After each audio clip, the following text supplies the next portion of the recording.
Dito, tapos papasok ka na rin doon. Papunta dyan. Opo, papunta po muna dito. Tapos sir, taas mo muna yung damit mo. Tapos talikod po kayo. Sige po, pasok na po sa loob.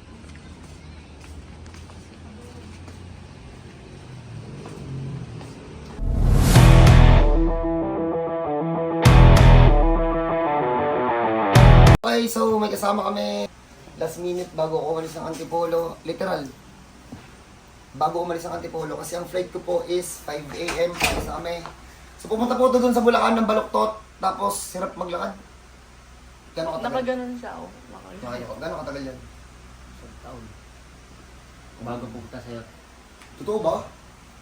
Oh, paalis na kami. Pasensya na. Sir, tayo. Lakad. Panoorin nyo na lang yung lakad niya nung... Balik ka. Sa Bulacan. Okay, sir. Matapang sa asawa eh. Okay.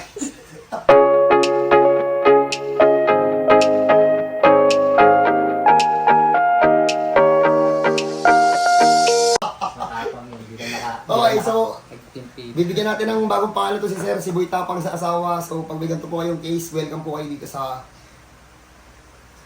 Legazpi po. So magbe-base na po ako sa Legazpi. So thank you po ulit sa mga taga Manila. Kayo po yung nagpagaling sa kamay ko. So God bless po sa lahat. Kita-kita tayo sa Legazpi. Bye. Bye-bye! Lakas nito po, kasaro.